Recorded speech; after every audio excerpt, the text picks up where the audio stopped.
Hello everyone, this is Saravanan. Welcome to my YouTube channel, The Medi Comedian.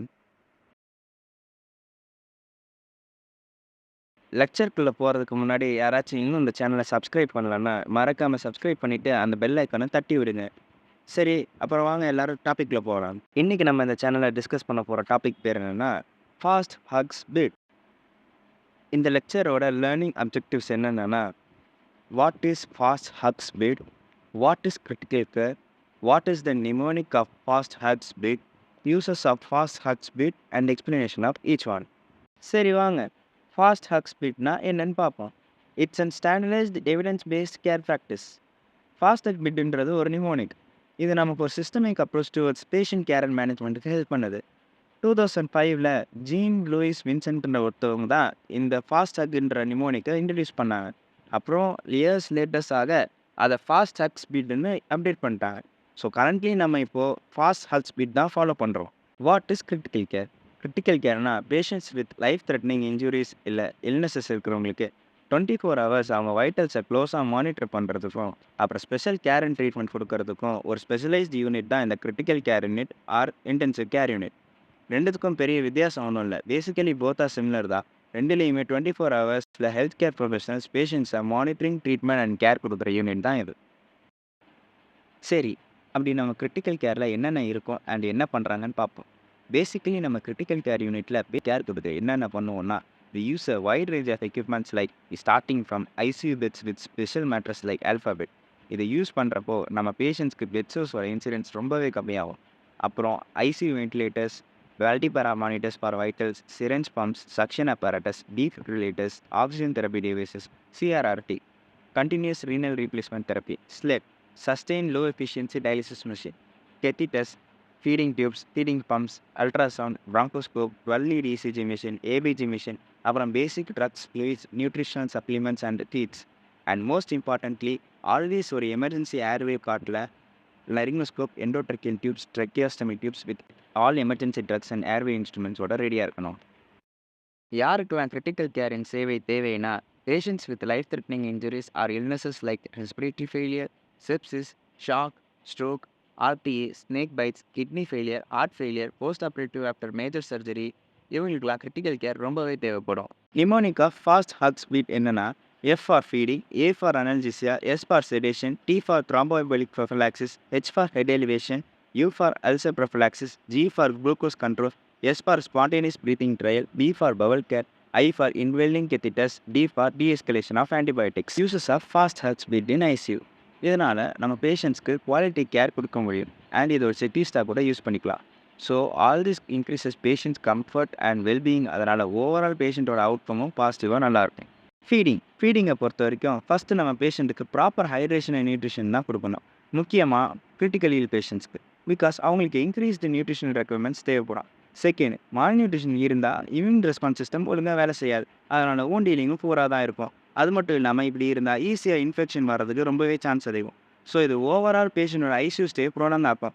அது further பேஷண்ட்டோட ஃபேமிலிக்கு தான் financial burden. மூணாவது, ஃபீடிங்கை நம்ம 2 வழியில் பேஷண்ட்ஸ்க்கு கொடுக்கலாம். ஒன்று என்ட்ரல் ரூட், இன்னொன்று பேரண்டல் ரூட். என்ட்ரல் ரூட்னா அது நம்ம நார்மல் ஃபிசியாலஜிக்கல் ரூட் வழியாக ஃபீட் பண்ணுறது, லைக் ஓரலி இல்லை ரைஸ் டியூப் இல்லை பெர்க்யூட்டனியஸ் எண்டோஸ்கோபி கேஸ்ட்ரோஸ்டமி டியூப் போட்டு ஃபீட் பண்ணலாம். அதே பேரண்டல் ரூட்னா டிபிஎன் கொடுக்கலாம். டிபிஎன்னா டோட்டல் பேரண்டல் நியூட்ரிஷன். இதை எது சென்ட்ரல் லைன் இல்லை பெரிஃபரல் லைன் வழியாக கொடுக்கலாம்.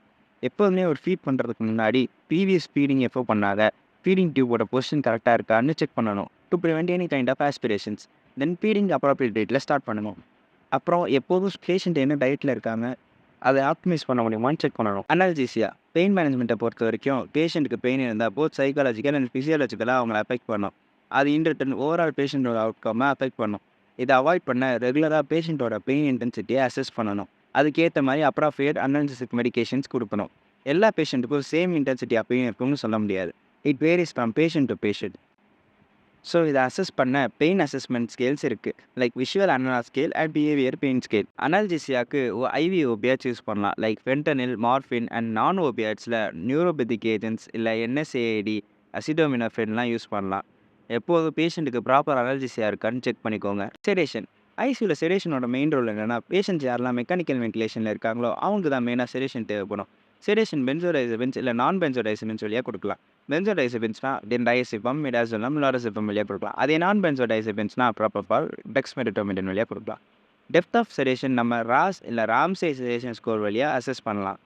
அப்புறம் எப்போதும் செடேஷன் லெவல் செக் பண்ணணும். முடிஞ்ச அளவு கம்மியா தேவையான அளவுக்கு ஏத்த மாரி செடேஷன் குடுத்தா போதும். ஏன் செடேஷன் இவ்வளோ டைட்ரேட் பண்ணி குடுக்குறோம்னா, இப்போ ஒரு பேஷண்ட்டுக்கு ஓவர் செடேஷனோ இல்ல இன்அடிக்வேட் செடேஷன் குடுத்தா என்ன ஆகும்னா, ஓவர் செடேட் பண்ணும்போது பேஷண்ட் கம்யூனிகேட் பண்ண முடியாது. So spontaneous breathing trial initiate பண்றது ரொம்ப கஷ்டம். ஸோ பேஷண்ட் ப்ரொலாங்ட் வென்டிலேட்டர்லயே இருப்பாங்க. அதுல பேஷண்ட்ஸ் டெலிரியம் போக ஹை சான்சஸ் இருக்கு. இன்அடிக்வேட் செடேஷன்ல பேஷண்ட்ஸ்க்கு பெயின் அண்ட் ஆங்ஸைட்டி தெரியும். அண்ட் அது பேஷண்ட்டுக்கு அஜிடேஷன் குடுக்கும்.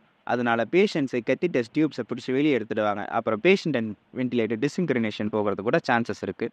ஸோ எப்போதும் அப்ராப்ரியேட் செடேஷன் கொடுத்தா மட்டும் போதும். த்ராம்போஎம்பாலிக் ப்ரொஃபலாக்சிஸ். இந்த ப்ரொஃபலாக்சிஸ் நமக்கு எப்படி ஹெல்ப் பண்ணுதுன்னா, like deep vein thrombosis and pulmonary embolism வரவிடாமல் ப்ரிவென்ட் பண்ண ஹெல்ப் பண்ணுது. ரிஸ்க் ஃபேக்டர்ஸ்க்கு என்னென்னா, மேஜர் சர்ஜரி இல்லை any type of trauma fasting blood clots இல்லை ரொம்ப நாளாக ஒரு பேஷண்ட் பெட்ரிட்டனாக இருக்காங்கன்னா, இந்த டைப் ஆஃப் பேஷண்ட்ஸ்க்குலாம் இதெல்லாம் வர்றது ரொம்ப நிறைய சான்சஸ் இருக்குது. த்ராம்போஎம்பாலிக்கை both pharmacological and mechanical intervention வழியாக ப்ரிவென்ட் பண்ண முடியும். ஃபார்மகாலஜிக்கல் மெத்தட்ஸில் ஆன்டிகாகுனல்ஸ் யூஸ் பண்ணலாம். Like low molecular weight heparin, warfarin use பண்ணலாம். இதே மெக்கானிக்கல் இன்டர்வென்ஷன்னா சீக்வென்ஷியல் கம்ப்ரெஷன் டிவைஸ் இல்லை ஸ்டாக்கிங்ஸ் யூஸ் பண்ணலாம். Head elevation. இன்டிபேட்டட் பேஷண்ட்ஸை 30 to 40 degrees ஹெட் எலிவேஷனில் வச்சா வென்டிலேட்டர் அசோசியேட்டட் நிமோனியாவோட இன்சிடென்ஸ் கம்மி பண்ணலாம். அண்ட் இது ஆஸ்பிரேஷன் ரிஸ்க்கை ரெடியூஸ் பண்ணும், ஆக்சிஜனேஷனை இம்ப்ரூவ் பண்ணும். அல்சர் ப்ரொஃப்ளாக்சிஸ். மெயினாக கிரிட்டிக்கல் இல் பேஷண்ட்ஸ்க்கு ஸ்ட்ரெஸ் அல்சர்ஸோட ரிஸ்க் அதிகம். எதனாலனா decreased blood flow to gastrointestinal tract and increased gastric acid secretion. So இதை ப்ரொஃப்ளாக்டிக்காக ப்ரிவென்ட் பண்ண புரோட்டான் பம்ப் இன்ஹிபிட்டர்ஸும் அண்ட் H2 பிளாக்கர்ஸ் யூஸ் பண்ணலாம். புரோட்டான் பம்ப் இன்ஹிபிட்டர்ஸில் பேண்டோப்ரசோல், ஒமிப்ரசோல் யூஸ் பண்ணலாம். H2 பிளாக்கர்ஸில் ரானிட்டிடின் யூஸ் பண்ணலாம். Glucose control. எப்போதுமே கிரிட்டிக்கல் கேர் பேஷண்ட்ஸோட குளுக்கோஸ் லெவல்ஸை க்ளோஸாக மானிட்டரிங் அண்ட் மேனேஜ் பண்ணணும். பிகாஸ் ஸ்ட்ரெஸ் இன்டியூஸ் ஹைப்பர்கிளைசிமியா போக சான்ஸ் இருக்குது. ஸோ எப்போதும் ரெகுலர் இன்டர்வல்ஸில் குளுக்கோஸ் லெவல்ஸை செக் பண்ணணும். ஹைப்போகிளைசிமியா, ஹைப்பர்கிளைசிமியா, டயபெட்டிஸ் கீட்டோசிரோசிஸ் இதெல்லாம் ப்ரிவென்ட் பண்ண குளுக்கோஸ் லெவல்ஸ் நார்மல் ரேஞ்சில் இருக்கணும். Proper nutrition and insulin therapy இது ஹெல்ப் பண்ணும். Spontaneous breathing trial. மெயினாக வென்டிலேட்டர் அசோசியேட்டட் நிமோனியாவை ப்ரிவென்ட் பண்ணாலே ப்ரொலாங்ட் ஐசியூ ஸ்டேவை ரெடியூஸ் பண்ணலாம். SBTனா அது ஒரு ட்ரையல். இதில் நம்ம பேஷண்ட் ஸ்பான்டேனியஸாக ப்ரீத் பண்ண முடியுதான்னு பார்க்குறதுக்கு. ஸ்பான்டேனியஸ் ப்ரீத்திங் ட்ரையல் பண்ணுறதுக்கு முன்னாடி ஸ்பான்டேனியஸ் அவைக்னிங் ட்ரையல்ஸில் பேஷண்ட்ஸ் பாஸ் ஆன அப்புறம் தான் ஸ்பான்டேனியஸ் ப்ரீத்திங் ட்ரையல் அட்டம் பண்ண முடியும். அதில் பேஷண்ட்ஸால் வென்டிலேட்டர் சப்போர்ட் இல்லாமல் குட் டைடல் வால்யூம் ஜென்ரேட் பண்ண முடிஞ்சு நார்மலாக ப்ரீத் பண்ண முடிஞ்சால் ட்ரையல்ஸில் பாஸ். ரெண்டுலேயுமே பேஷண்ட்ஸ் பாஸ் ஆகிட்டா பேஷண்ட்ஸை எக்ஸ்டிவேட் பண்ண அட்டம் பண்ணலாம் ஆஸ் பர் வீடிங் ப்ரோட்டோகால். Bowel care.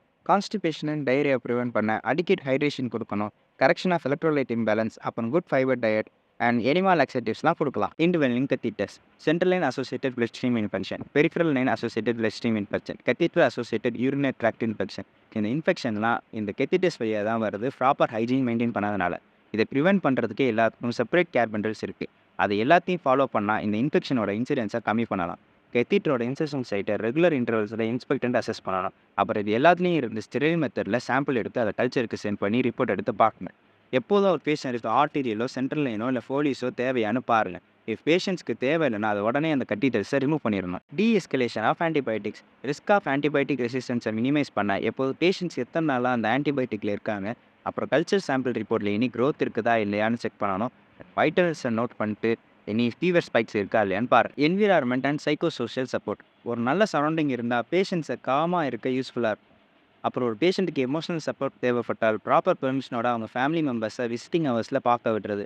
இது எல்லாம் ஓவரால் பேஷண்ட்டோட அவுட்கம்மை பாசிட்டிவாக வரதுக்கு ஹெல்ப் பண்ணணும். ஸோ ஃப்ரெண்ட்ஸ், நம்ம இந்த லெக்சரோட எண்டுக்கு வந்தாச்சு. This is my first lecture. பிடிச்சிருக்குன்னு நினைக்கிறேன்.